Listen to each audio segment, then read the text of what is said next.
할렐루야. 우리 옆에 계신 분과 인사 나누겠습니다. 함께 해서 행복합니다.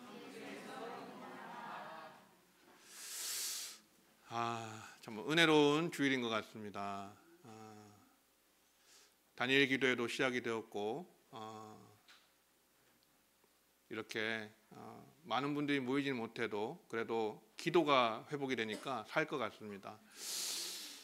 여러분, 우리가 지난달부터 10월달부터 지금 이제 11월까지 주님의 질문 시리즈로 말씀을 제가 나누고 있는데요. 한번 간단하게 복습을 해보면 첫째 시간에는 아담에게 하나님께서 질문하신 네가 어디 있느냐라는 질문을 받습니다. 이 질문은 네가 누구냐라고 하는 존재론적인 질문이라고 말씀드렸죠. 그래서 아담에게 너가 누구냐, 그리고 하나님께서 질문을 하셨다는 것은, 대화를 하셨다는 것은 범죄한 아담을 여전히 사랑하시고 그를 지켜보고 계신다, 하나님의 그 사랑을 느낄 수 있는 질문이다라는 그런 말씀을 드렸습니다. 내가 여전히 너에게 관심이 있고 내가 여전히 너와 관계를 지속하고 싶고 내가 여전히 너를 사랑한다, 이런 주님의 따스한 음성으로 볼 수도 있다, 그렇게 말씀드렸어요. 두 번째 시간에는 모세에게 하신 질문인데 내 손에 있는 것이 무엇이냐 하는 질문이었습니다. 내 손에 있는 것이 무엇이냐. 모세의 손에는 지팡이가 들려 있었죠. 모세의 손에 지팡이가 있었던 것처럼 모세가 전적으로 하나님을 믿고 신뢰하기만 하면 모세가 바로 하나님의 손에 붙들린 지팡이가 되어서 쓰임받는 하나님의 방법이 될 수 있다, 그런 말씀을 드렸습니다. 우리도 마찬가지라고 그렇게 제가 도전 드렸습니다. 그리고 지난 시간에는 이사야 선지자에게 하신 질문을 보았는데요. 내가 누구를 보내면 누가 우리를 위하여 갈꼬 하시는 하나님의 질문을 우리가 봤어요. 이 이사야 선지자에게 하나님은 당신의 영광을, 거룩한 영광을 보여주심으로써 그 즉시로 이사야는 자아의 깨어짐을 경험하게 되죠. 자아가 깨어지고 그 즉시 회개하는 자리로 나아갔습니다. 그리고 하나님께서 질문하시는 이 질문을 듣게 되는데 내가 여기 있나이다, 나를 보내소서라는 응답으로서 이사야는 하나님께서 말씀을 백성들에게 전파하라고 하는 그 사명을 감당하는, 그 이사야의 자원하여서 소명을 받는, 사명을 받는 하나님의 소명에 자원하여서 응답하여 그 사명을 받게 되는 그 사역을 감당하는 이사야의 모습을 우리가 보게 되었습니다. 오늘은 에스겔에게 하신 질문인데요. 이 뼈들이 능히 살 수 있겠느냐라는 질문입니다. 이 뼈들이 능히 살 수 있겠느냐. 우리가 너무나도 잘 아는 이야기의 말씀이에요. 저는 참 같은 인간으로 볼 때, 선지자고 제사장을 떠나서 같은 인간으로서 볼 때에 성경에서 가장 불쌍한 선지자 중에 한 사람이 바로 에스겔이라고 생각합니다. 여러분은 어떻게 생각하세요? 자, 호세아도 참 불행한 선지자였지만 에스겔을 한번 보세요. 에스겔은 그가 20대 중반의 나이에 나라가 망하는 것을 보고, 그리고 나라가 망하기 전에 먼저 포로로 끌려갑니다. 바벨론의 2차 포로로 끌려가게 되죠. 18대 왕인 여호야긴 왕과 함께 끌려가게 됩니다.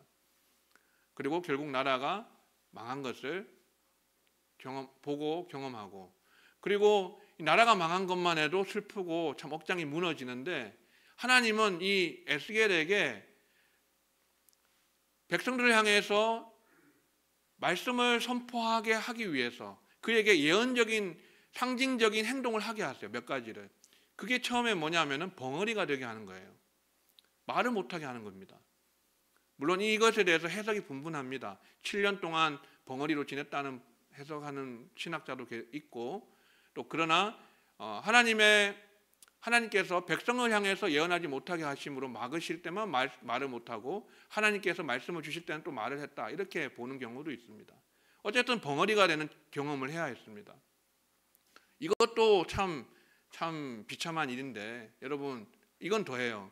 430일 동안 290일 더하기 40일, 290일은 왼쪽으로 누워서, 뭐로 누워서 북이스라엘의 타락함을 대신해서 그가 그 쇠똥으로 구운 아주 더러운 부정한 떡을 먹고 지내야만 했던 그런 시간도 있었고, 40일은 남유다 백성들의 죄악을 대신 지고 그렇게 오른쪽으로 모로 누워서 또 새똥으로 구운 떡을, 부정한 떡을 먹는, 이것을 또한 하나님께서 명하시거든요.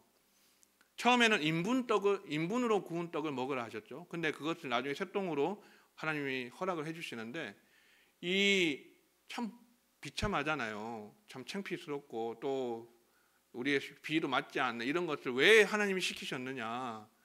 이스라엘 백성들이 범죄하고 패역하고 목이 고자서 하나님께 돌이키지 않으니까 너희가 이방으로 나라들에게 쫓겨가서 거기서 부정한 음식을 먹게 될 것이다 라고 하는 것을 미리 상징적으로 보여주신 거예요.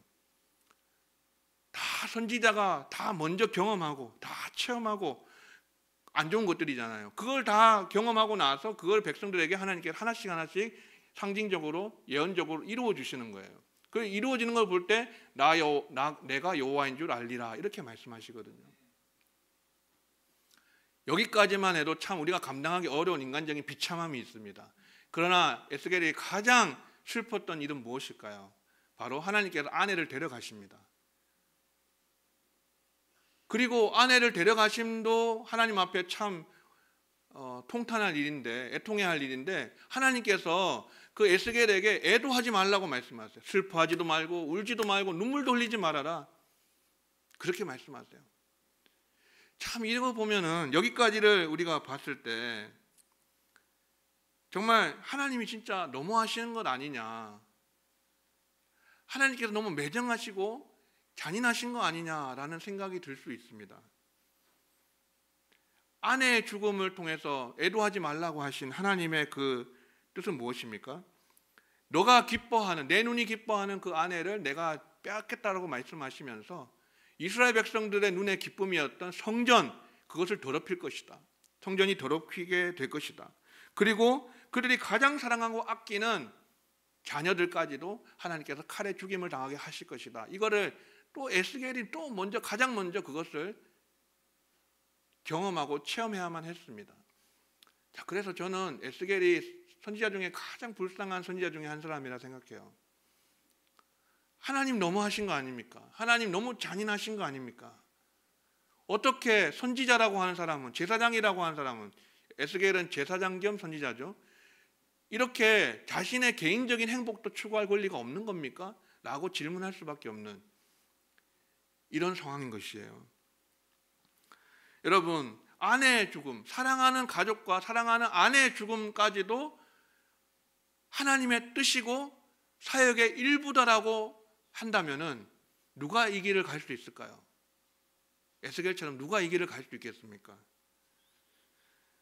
물론 나라가 망하는 것을 보고 포로로 끌려가고 또 부정한 떡을 먹고 1년 이상, 그리고 벙어리가 된 것도 참 너무 인간적으로 감당하기 어려운 것이긴 하지만, 그 무엇보다도 여러분, 그 무엇이 사랑하는 가족, 사랑하는 아내를 강제적으로 잃는 것, 그것보다 더 할 수 있겠습니까? 이 세상에서 가장 슬픈 일은 바로 사랑하는 가족을 잃어버릴 때, 사별할 때라고 하는데, 그 하나님의 뜻에 의해서 그렇게 하신 거니까 에스겔이 얼마나 감당해야 될 슬픔이, 그것도 표현도 못하고요. 참 너무나도 에스겔을 생각하면 인간적으로 짠한 마음이 듭니다. 에스겔은 제사장 출신의 선지자였는데, 이 에스겔을 보면은 제사장도 선지자도 아무나 할 수 있는 건 아니구나, 원한다고 할 수 있는 건 아니구나 라는 생각이 들었습니다. 그리고 저는 하나님께서 이 패역한 이스라엘 족속 때문에 그들 가운데서 말씀을 선포해야 될, 하나님을 드러내야 될, 하나님의 뜻을 선포해야 될 에스겔에게 개인적인 행복을 박탈해 가신 것, 그것에 대해서 생각하면서 저는 이 하나님의 심판을 선포해야 할 에스겔, 그의 삶으로 그는 보여주어야만 했는데, 백성들에게 나타내 주어야만 했는데, 저는 이런 에스겔의 삶을 보면서 목사는 어때야 되는가? 성도보다 먼저 아파해야 하고, 성도보다 먼저 눈물 흘려야 되고, 성도보다 먼저 애통해야 되는구나 라는 것을 생각하게 되었습니다.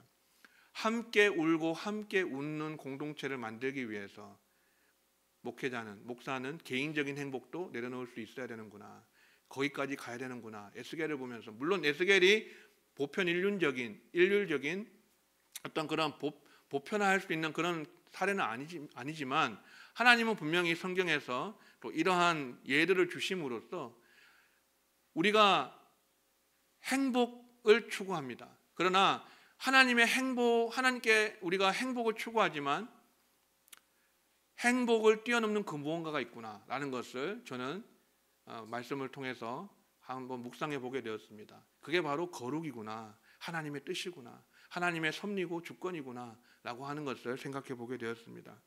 오늘 본문은 유다가 바벨론에게 함락되고 얼마 지나지 않아서 있었던 일인 것 같습니다.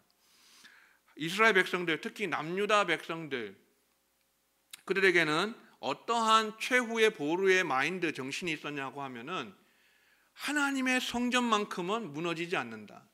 성전 불패 사상이 있었어요. 우리는 다 망해도, 다 없어져도 성전만큼은 하나님의 이름이 있고 하나님께서 임재하시는 거룩한 처소인 성전만큼은 망하지 않는다라고 하는 성전 불패 사상이 그들에게 있었습니다. 그런데 어떻게 되었습니까? 하나님이 친히 세우신 성전, 하나님의 성호가 걸려있는 성전, 하나님이 임재하시는 그 성전이 설마 패하거나 망하겠는가 하는 그런 생각을 갖고 있었지만 결국 하나님은 그 성전 안에서 더러운 거룩하지 않은 부정한 일들이 자행되고 우상 숭배에 만연되어 있고 그들이 폐역하여서 하나님께 돌이키지 않는 그러한 모습들을 바라보면서 하나님은 결국은 당신의 이름이 있는 그 성전을 패하게 하시죠. 그렇게 해서 이 바벨론에게 함락되게 하시고 성전이 파괴되게 하십니다. 자, 그래서 이스라엘 백성들은요, 이게 주전 586년의 일인데 신은 강국 바벨론에게 나라가 망하고 성전도 파괴되고 말았습니다. 자, 이걸 통해서 이스라엘 백성들이 엄청난 충격이 컸겠죠. 여러분 한번 상상해 보세요. 어떤 민족도 하나님의 선민 이스라엘처럼 이러한 하나님에 대한 자부심, 하나님의 이름이 걸려있는 성전에 대한 자부심이 강한 민족이 없었습니다. 그들에게만 유일하게 주신 성전이거든요. 또 율법이거든요. 그들만이 가진 선민의식이거든요. 하나님이 그들의 최후의 보루와 같은 존재의 근거가 되는 이 성전을 하나님께서 망하게 하시는 것입니다. 이스라엘 백성들이 패역하고 범죄했기 때문에 존재의 마지막 근거인 성전이 파괴됨으로써 이스라엘 백성들은 너무나도 큰 혼란과 너무나도 큰 슬픔과 너무나도 큰 충격에 사로잡히게 되었습니다. 그래서 소망이라는 것을 찾아볼 수가 없어요. 오직 절망뿐입니다. 우리는 다 소망이 없어졌으니 우리는 다 멸절되었다, 이렇게 말하는 것입니다. 소망이란 일도 없고 더 이상의 회복 가능성도 없어 보이는 그런 암담한 현실을 보여주는 것이 바로 오늘 본문에 나오는 에스겔이 본 골짜기에 마른 뼈가 가득한 환상입니다. 여러분, 이 마른 뼈 환상, 뼈가 아주 많고 심이 말랐다라고 말씀합니다. 사람이 죽어서도 뼈가 드러나려면 많은 시간이 걸립니다. 그죠? 오랜 세월이 지나야 됩니다. 그만큼 뼈가 많고 심이 말랐다는 것은 죽은 지가 오래되어서 이제는 더 이상 소생 가능성이 없고 회복 불가능하다는 것을 의미하는 것입니다. 살아날 가능성이 1도 없다, 그 말이에요. 그때 하나님께서 에스겔에게 물으십니다. 인자야, 이 뼈들이 능히 살 수 있겠느냐? 인자야, 이 뼈들이 능히 살 수 있겠느냐? 하나님께서 이 심이 마른 뼈들이 다시 살 수 있겠느냐고 에스겔에게 물으셨습니다. 여러분이 에스겔이라면 어떻게 대답하시겠습니까? 하나님, 말이 되는 소리를 하세요. 이 마른 뼈들이 다시 살다니요. 이건 가능성 제로예요. 라고 그렇게 여러분 대답하는 것이 현실적인 대답일 거예요. 어쩌면 이런 대답이 현실성 있는지도 모르는데요. 왜냐하면 사실 에스겔이 이미 경험한 대로 그의 아내가 죽음을 경험했잖아요. 죽음 앞에서는 사람이 얼마나 무기력한가를 그가 이미 경험했잖아요. 그렇기 때문에 에스겔은 더욱더 그러한 마음을 가지고 있을지도 모릅니다. 하지만 에스겔이 깨달은 또 한 가지가 있었을 것입니다. 이거는 저의 묵상입니다. 에스겔을 묵상하면서 에스겔이 아내의 죽음을 통해서 또 하나 깨달은 것이 있었을 것이다. 죽음 앞에서 무기력한 인간의 모습뿐 아니라 하나님이 에스겔에게 네가 사랑하는, 네 기쁨이 되는, 네 눈의 기쁨이 되는 내 아내를 내가 빼앗아 가겠다라고 말씀하세요. 그리고 그 말을 백성에게 아침에 말했는데 저녁에 아내가 죽어버립니다. 하나님이 치셔서 아마 전염병 같은 그런 병이겠죠. 그래서 갑자기 죽게 돼요. 하나님 말씀하시고 곧장 그 일이 실현이 되어버렸습니다. 에스겔은 애도하지도 못하고 슬퍼하지 못했습니다. 그러한 체험을 통해서 에스겔이 뭘 또 깨달았을까요? 아, 사람이 죽는 것이 하나님의 뜻에 달려 있구나. 사람이 죽는 것이 하나님의 그 거룩하신 뜻에 달려 있구나라고 하는 것을 에스겔이 생각했을 것입니다. 사람이 죽는 것이 하나님께 달려 있다면 사람이 사는 것도 하나님께 달려 있겠구나. 저는 에스겔이 이것도 묵상이 되었을 것이다 라는 생각이 들었습니다. 그래서인지 에스겔은 하나님이 이런 정말 터무니없는 질문 속에, 아까 그 그림 보셨잖아요. 정말 뼈가 가득한 환상, 마른 뼈들이 가득한, 너무 심히 말라버린, 이제는 소생 가능성이 없는, 절망밖에 없는, 소망이라고는 1도 없는 이런 상황 속에서 있는 이 마른 뼈들이 다시 살아난다는 것은 정말 불가능한 이야기거든요. 그럼에도 불구하고 에스겔이 하나님의 질문, 인자야 이 뼈들이 능히 살 수 있겠느냐라는 질문에 뭐라고 대답합니까? 주 여호와여 주께서 아시나이다. 주 여호와여 주께서 아시나이다. 이 말은 무슨 말일까요? 주님, 저는 못하고 사람은 할 수 없지만 천지를 창조하신 하나님이시라면, 생사화복을 주장하시는 하나님이시라면 하나님은 하실 수 있으십니다. 할렐루야. 이거를 고백하는 거거든요. 주님이 아신다는 말은 그 말이 담겨 있는 것 같아요. 나는 못하지만 하나님은 하실 수 있어요 라는 그런 고백이에요. 에스겔이 이런 절망 속에서 하나님께 소망을 둔 것이에요. 그의 대답 속에 보면 절망 속에서도 소망을 하나님께 두었다는 것을 알 수 있습니다. 여러분에게 가장 큰 절망은 무엇입니까? 여러분의 가장 큰 절망. 저에게는요, 가장 큰 절망이 저 자신이에요. 하나님의 말씀을 선포하고 나서 그 선포한 말씀대로 살지 못하는 저 자신을 볼 때 너무 절망스럽거든요. 또 신행일치의 삶을 살지 못할 때, 믿음과 삶이, 행함이 일치가 되지 않을 때, 그대로 살아가지 못할 때, 살아내지 못할 때 저는 절망에 사로잡힙니다. 여러분, 우리의 삶에 여러 가지 절망스러운 그런 일들이 있을 것입니다. 어떤 분은 저처럼 자신의 삶을 보며 절망할 것이고, 이제는 다 끝났구나 그렇게 생각할지도 모르겠습니다. 또 어떤 사람은 가정을 바라보면서 절망합니다. 또 어떤 분은 교회를 바라보면서 절망하시는 분들도 계십니다. 한국 교회는 이제 더 이상 소망이 없어. 그러한 절망들. 하나 더 있습니다. 어떤 사람은 조국을 바라보면서, 민족을 바라보면서 절망하시는 분들도 계실 겁니다. 하루가 멀다 하고 정치권에서 다투고 싸우는 거 보면, 싸움박질이 하는 거 보면은 이 대한민국에는 더 이상 희망이란 없다. 그렇게 생각하시는 분들도 계실 거고요. 남북으로 분단되어서 점점 멀어져 가는, 심지어 이제는 전운까지도 감도는 이런 한반도 조국의 상황을, 민족의 상황을 바라보면서 또한 절망하시는 분도 계실 거예요. 여러분은 어떠신가요? 이젠 정말 끝이라고 생각되어지는 그런 절망 속에 계십니까? 아니면 더 이상 소망은 1도 없다고 생각되어지는 그런 느낌 속에 계십니까? 죽은 지 오래된 마른 뼈들처럼 이제는 정말 다시 살아날 가능성과 소망이 제로다라고 생각되어지는 그런 상황 속에 계십니까?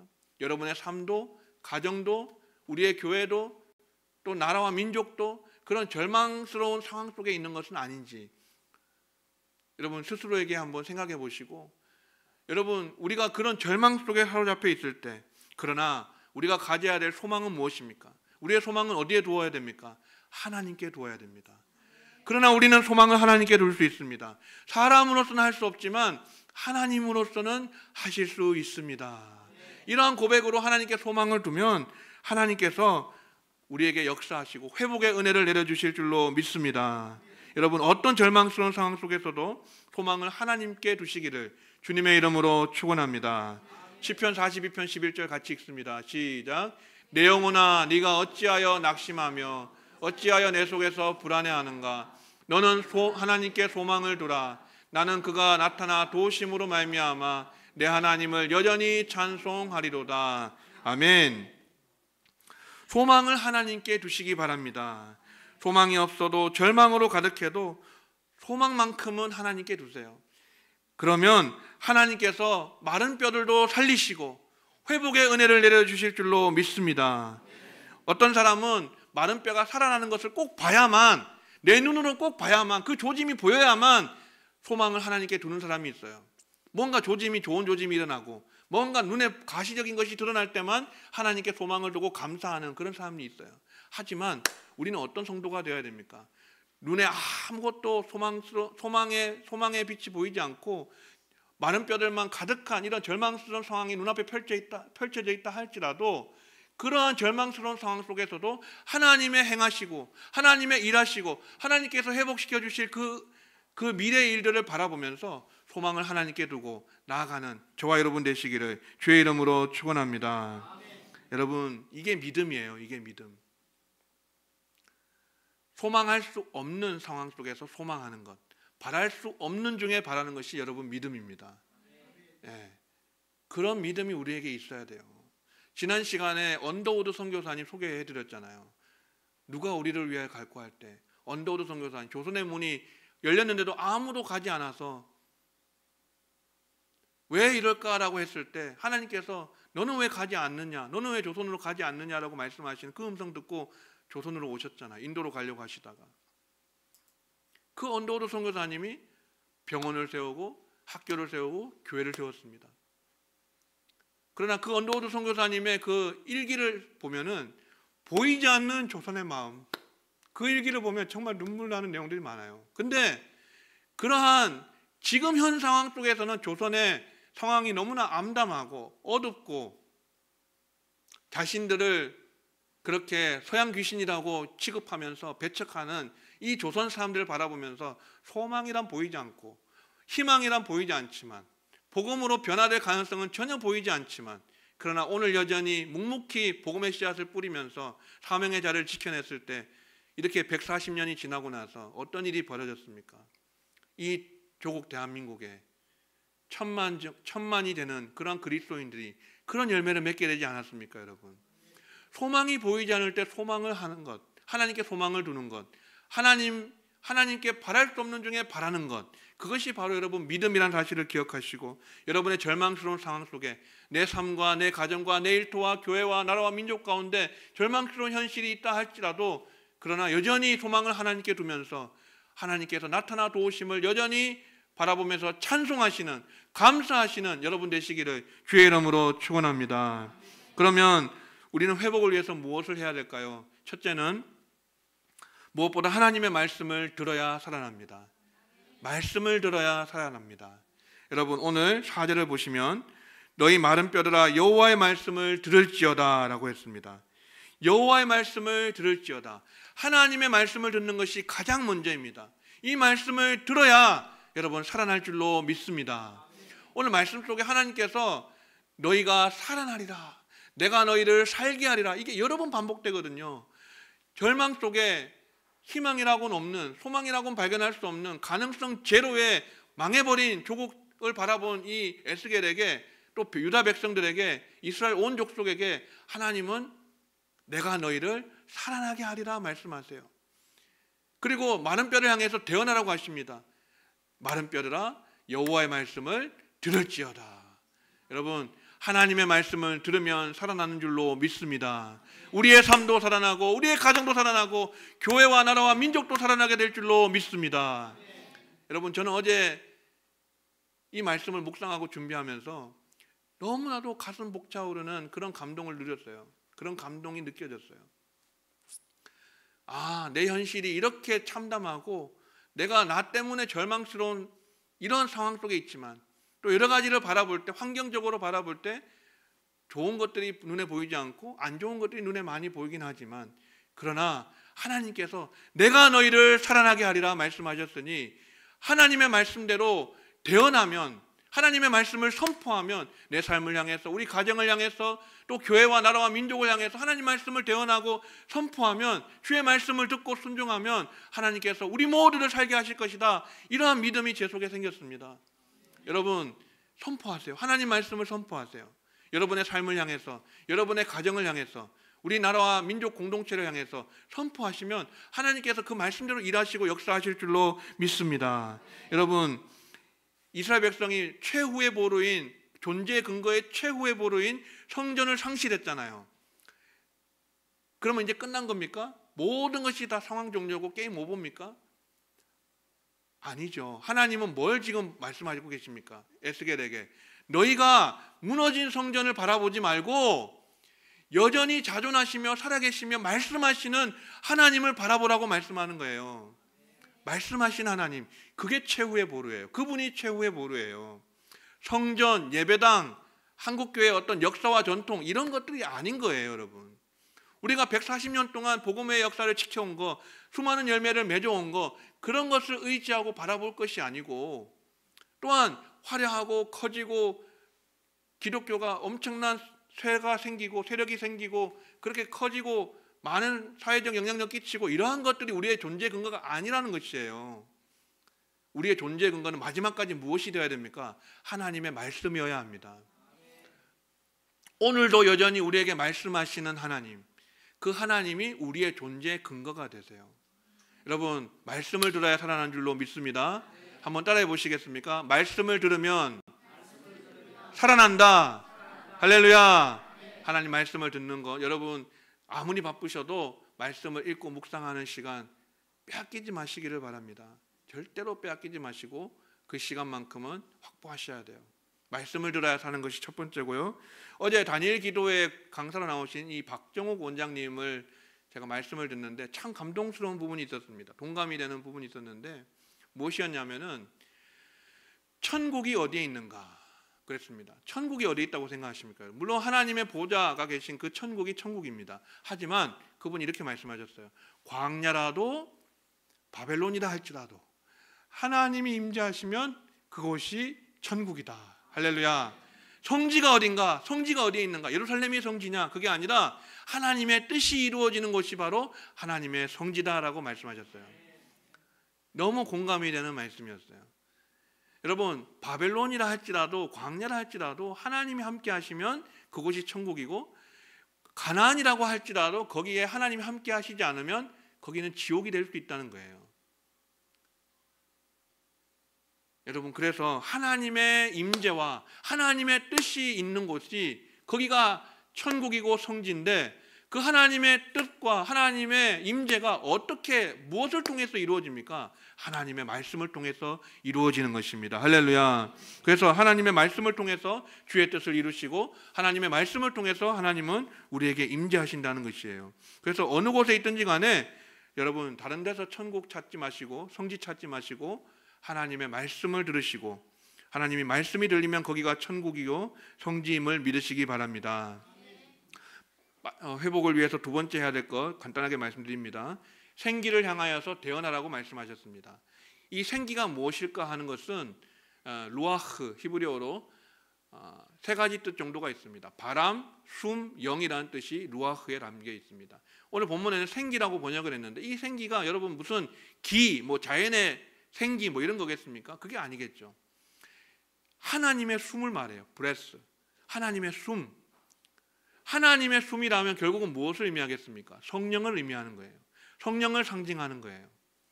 그러니까 생기가 불어와서 마른 백에 들어가서 극히 큰 군대로 일어나 살게 하는 그 역사를 누가 일으키신다는 겁니까? 성령께서 일으키신다는 거예요. 이는 힘으로도 되지 아니하고 능력으로도 되지 아니하고 오직 나의 영으로 되느니라. 할렐루야. 하나님의 성령으로 되어진다라고 말씀하세요. 여러분, 그래서요, 처음에 하나님이 사람을 만드실 때 코에다가 뭘 불어넣으셔요? 생기를 불어넣어서 생명이 되게 하세요. 그런 역사인 것처럼 또 이 에스겔 37장의 이 그림을 가지고 예수님께서 오늘 제가 예배를 인도하기 시작할 때 읽어드렸던 말씀 있죠. 요한복음 20장 숨을 내쉬며 이르시되 성령을 받으라 하신 말씀. 그 말씀이 이 본문을 근거로 하신 말씀 같아요. 예수님께서 너희가 지금 평강이 없고 두려워 떨고 있고 십자가 사건 이후에 다 감옥에 십자가 이후에 다 문을 걸어 잠그고 그렇게 숨어 있는 이 제자들에게 예수님 나타나셔서 평강이 있을지어다 말씀하시잖아요. 그러면서 성령을 받으라, 숨을 내세요. 절망스러운 제자들에게 찾아오셔서 성령을 부어주시는 것입니다. 그러면서 용기와 희망을 더해 주시는 거예요. 여러분, 이게 에스겔이 본 이 환상하고 맥이 같습니다. 하나님께서 모든 절망스러운 상황 가운데 있는 이 이스라엘 백성들, 온 족속에게, 유다 백성들에게 하나님께서 생기를 향하여서 대언하라, 에스겔에게 생기야 사방에서 불어와서 이 죽음을 당한 자에게 불어서 살아나게 하라 대언하면 이 생기가 불어와서 들어가서 살리고 극히 큰 군대로 일으켜 세운다는 거예요. 성령께서 마른 뼈와 같은 이러한 소망이 없는 자들도, 내 삶도, 우리의 가정도, 우리의 교회와 나라와 민족도 성령께서 불어오시면 다시 회복시키고 살려주실 줄로 믿습니다. 여러분, 우리 가정도 살아나게 되고요, 성령이 불어오면, 성령이 역사하시면 내 삶도 살아나고 우리의 가정도 살게 되고 한국교회도 살게 되고 나라와 민족도 살게 될 줄로 믿습니다.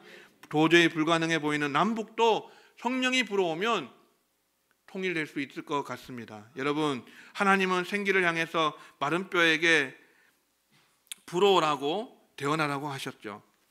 그렇다고 해서 우리가 성령님께 대언할 수 있다, 그런 것은 아닙니다. 다만 이것은 무엇을 의미하겠습니까? 어떻게 적용할 수 있겠습니까? 성령님께 매어 달리고 의지하라는 것이에요. 성령님께 매어 달리고 의지해라. 성령님께서 역사하시도록 간청하고 기도하라는 것이에요. 그게 생기를 향하여서 대언하라 라고 하시는 말씀 속에 담겨진 의미인 것 같습니다. 사랑하는 성도 여러분, 말씀 맺겠습니다. 오늘 본문에서 가장 많이 나오는 두 단어가 뭡니까? 하나는 대언이고 하나는 생기입니다. 대언과 생기. 대언은 무엇입니까? 하나님의 말씀을 대언하는 것이고, 생기는요, 성령을 상징한다고 말씀드렸어요. 결국은 우리 삶에서 회복을 위해서 가장 중요한 두 가지 요소는 바로 하나님의 말씀과 성령인 줄로 믿습니다. 하나님의 말씀만이 우리를 살릴 수 있고, 그 말씀은 성령을 통해서 더불어서 역사하십니다. 성령은 진리의 영이시거든요. 독자적으로 일하지 않으세요. 자신의 영광을 위해서 사역하지 않으세요. 성령은 진리의 영이시기 때문에 하나님의 말씀을 통해서 역사하시고 일하십니다. 여러분, 이 두 가지 한 주간도 사시면서 하나님 말씀 가까이 하시고 성령을 의지하시고 성령님께 간청하시고 하나님, 성령님 역사하여 주시옵소서 이렇게 도우심을 요청하시면서 주의 뜻을 이루시고, 여러분, 모든 무너져 있는 것들이 피폐해져 있고 폐허가 된 내 삶의 현장과 우리의 가정과 우리의 교회와 나라와 민족이 성령의 역사로 하나님 말씀의 권능으로 다시 살아나게 되는 은혜가 있으시기를 주의 이름으로 축원합니다.